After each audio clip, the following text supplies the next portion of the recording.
ਮਾਵਾਂ ਦੇ ਦਿਲ ਨਰਮ ਗੁਲਾਬੋਂ ਤੇ ਕਦੇ ਨਾ ਸਹਿਣ ਜੁਦਾਈ।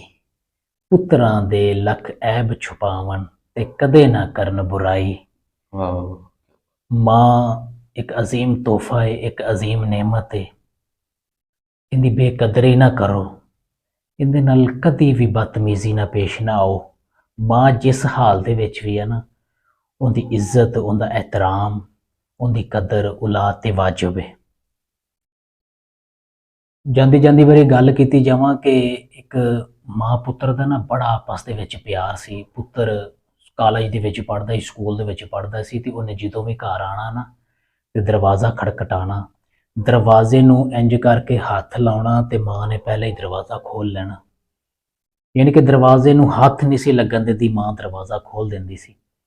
ਇਸੇ ਤਰ੍ਹਾਂ ਉਹ ਟਿਊਸ਼ਨ ਪੜ੍ਹਨ ਜਾਂਦਾ ਤੇ ਵਾਪਸ ਘਰ ਆਉਣਾ, ਅਗਰ ਉਹ ਖੇਡਣ ਜਾਣਾ ਤੇ ਵਾਪਸ ਉਹਨੇ ਘਰ ਆਉਣਾ, ਅਗਰ ਉਹ ਕਿਤੇ ਬਾਹਰ ਗਿਆ ਹੈ ਤਾਂ ਵਾਪਸ ਜਦੋਂ ਵੀ ਘਰ ਆਉਣਾ, ਜਦੋਂ ਵੀ ਵਾਪਸ ਘਰ ਆਉਣਾ ਹੈ ਨਾ, ਉਹ ਜਦੋਂ ਵੀ ਦਰਵਾਜ਼ਾ ਉਹ ਖਟਖਟਾਉਂਦਾ ਸੀ, ਦਰਵਾਜ਼ੇ ਨਾਲ ਹੱਥ ਨਹੀਂ ਸੀ ਲੱਗਦਾ, ਦਰਵਾਜ਼ਾ ਖੁੱਲ ਜਾਂਦਾ ਸੀ ਤੇ ਸਾਹਮਣੇ ਉਹਦੀ ਮਾਂ ਹੁੰਦੀ ਸੀ।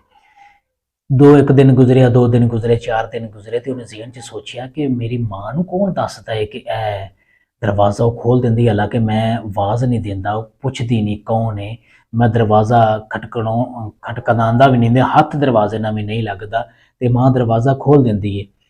ਹਜ਼ਰਤ ਜੀ ਉਹਨੇ ਨਾ ਬੜਾ ਇਹ ਆਪਣੇ ਅੰਦਰ ਨਾ ਤਵੱਜੁ ਪੇਸ਼ ਕੀਤਾ ਤੇ ਬੜਾ ਸ਼ਿਕਵਾ ਜਿਹਾ ਹੋਵੇ, ਉਹ ਬੜੇ ਨਾ ਅਜੀਬੋ ਗਰੀਬ ਖਿਆਲਾਤ ਆਉਣ ਤੇ ਵਕਤ ਗੁਜ਼ਰਦਾ ਰਿਹਾ। ਇੱਕ ਦਿਨ ਉਹਨੇ ਮਾਂ ਨੇ ਪੁੱਛ ਲਿਆ, ਮਾਂ ਤੈਨੂੰ ਇਹ ਮੇਰੇ ਬਾਰੇ ਕੌਣ ਦੱਸਦਾ ਏ? ਤੇ ਮਾਂ ਨੇ ਹੱਸ ਕੇ ਦਿੱਤਾ, ਪੁੱਤਰਾ ਕਿ ਮੈਨੂੰ ਤੇਰੀ ਖੁਸ਼ਬੂ ਆ ਜਾਂਦੀ ਹੈ।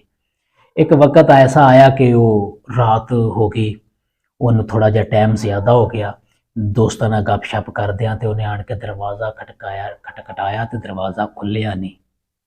ਉਹਨੇ ਇੱਕ ਵਾਰ ਦਰਵਾਜ਼ਾ ਖਟਖਟਾਇਆ, ਦਰਵਾਜ਼ਾ ਨਾ ਖੁੱਲਿਆ, ਫਿਰ ਖਟਖਟਾਇਆ, ਦਰਵਾਜ਼ਾ ਨਾ ਖੁੱਲਿਆ, ਬਾਰ-ਬਾਰ ਖਟਖਟਾਉਂਦਿਆਂ ਦਰਵਾਜ਼ਾ ਨਾ ਖੁੱਲਿਆ। ਉਹ ਟੇਕ ਲਾ ਕੇ ਸੌਂ ਗਿਆ। ਫਜਰ ਹੋਈ, ਲੋਕ ਲੰਘਦੇ ਗਏ ਉਹਦੇ ਕੋਲੋਂ, ਨਮਾਜ਼ ਪੜ੍ਹਦੇ, ਸੁਬਹ ਹੋਈ। ਸਾਹਮਣੇ ਵਾਲੀ ਹਮਸਾਈ ਸੀ ਨਾ ਜਿਹੜੀ, ਉਹ ਉਹਦੇ ਕੋਲ ਆਈ ਨਾ, ਉਹਨੇ ਸ਼ਫਕਤ ਦਾ ਹੱਥ ਉਹਦੇ ਸਿਰ ਤੇ ਫੇਰਿਆ ਤੇ ਉਹਨੇ ਅੱਖ ਖੋਲੀ, ਵੇਖਿਆ ਕਿ ਇਹ ਤੇ ਸਾਹਮਣੇ ਵਾਲੀ ਮਾਈ ਹੈ। ਕਹਿਣ ਲੱਗੀ ਕਿ ਪੁੱਤਰ ਇੱਥੇ ਕਿਵੇਂ ਬੈਠਾ ਹੈ? ਉਹਨੇ ਆਖਿਆ ਕਿ ਇੱਕ ਵਕਤ ਸੀ ਕਿ ਮੇਰੀ ਮਾਂ ਦਰਵਾਜ਼ਾ ਖੋਲ ਦਿੰਦੀ ਸੀ, ਅੱਜ ਸਾਰੀ ਰਾਤ ਮੈਂ ਦਰਵਾਜ਼ਾ ਖਟਖਟਾਉਂਦਾ ਰਿਹਾ, ਦਰਵਾਜ਼ਾ ਨਹੀਂ ਕਿਸੇ ਨੇ ਖੋਲ੍ਹਿਆ। ਉਹਨੇ ਆਖਿਆ, ਪੁੱਤਰਾ ਵਾਕਿਆ ਹੀ ਤੇਰੀ ਮਾਂ ਦਰਵਾਜ਼ਾ ਖੋਲਦੀ ਸੀ ਤੇ ਜਦੋਂ ਤੂੰ ਚਲੇ ਜਾਣਾ ਸੀ ਨਾ ਤੇ ਤੇਰੀ ਮਾਂ ਮੇਰੇ ਕੋਲ ਆ ਜਾਂਦੀ ਸੀ ਤੇ ਉਹ ਨਾ ਮੈਨੂੰ ਦੱਸਦੀ ਹੁੰਦੀ ਸੀ, ਉਹ ਜਿਹੜੀ ਸਾਹਮਣੇ ਤੇਰੀ ਗਲੀ ਦੇ ਵਿੱਚ ਖਿੜਕੀ ਹੈ ਨਾ, ਉਹ ਮਾਂ ਉੱਥੇ ਖਲੋ ਜਾਂਦੀ ਸੀ, ਤੂੰ ਗਲੀ ਦੇ ਵਿੱਚੋਂ ਆਉਣਾ ਸਾਂ, ਮਾਂ ਵੇਖ ਲੈਂਦੀ ਸੀ ਤੇਰਾ ਦਰਵਾਜ਼ੇ ਦੇ ਕੋਲ ਸਫ਼ਰ ਤੇ ਉਸ ਖਿੜਕੀ ਦਾ ਦਰਵਾਜ਼ੇ ਦੇ ਕੋਲ ਸਫ਼ਰ ਇੱਕ ਜੈਸਾ ਸੀ। ਉਹ ਮਾਂ ਵੀ ਦਰਵਾਜ਼ੇ ਕੋਲ ਆ ਜਾਂਦੀ ਸੀ ਤੇ ਤੂੰ ਵੀ ਦਰਵਾਜ਼ੇ ਕੋਲ ਆ ਜਾਣਾ ਸਾਂ, ਤੇ ਇਸ ਵਾਸਤੇ ਉਹ ਦਰਵਾਜ਼ਾ ਪਹਿਲੇ ਖੋਲ ਜਾਂਦੇ ਸੀ। ਅੱਜ ਤੇਰੀ ਮਾਂ ਦੁਨੀਆ ਤੇ ਨਹੀਂ ਰਹੀ ਤੇ ਦਰਵਾਜ਼ਾ ਕਿਸੇ ਨੇ ਨਹੀਂ ਖੋਲ੍ਹਿਆ। ਉਸ ਬੰਦੇ ਦਾ ਨਾ ਉੱਥੇ ਦਿਲ ਨਾ ਲੱਗਿਆ, ਉਹ ਵਾਪਸ ਪਿੰਡ ਆ ਗਿਆ। ਪਿੰਡ ਮਾਮਿਆਂ ਕੋ ਰਿਹਾ, ਚਾਚਿਆਂ ਕੋ ਰਿਹਾ, ਰਿਸ਼ਤੇਦਾਰਾਂ ਕੋ ਰਿਹਾ। ਉਹ 1 ਸਾਲ ਬਾਅਦ ਗਿਆ ਨਾ ਤੇ ਖਿੜਕੀ ਵੀ ਉੱਥੇ ਉਵੇਂ ਹੀ ਖੁੱਲੀ। ਖਿੜਕੀ ਵੱਲ ਵੇਖ ਕੇ ਉਹਨੇ ਮਾਂ ਯਾਦ ਆ ਗਈ।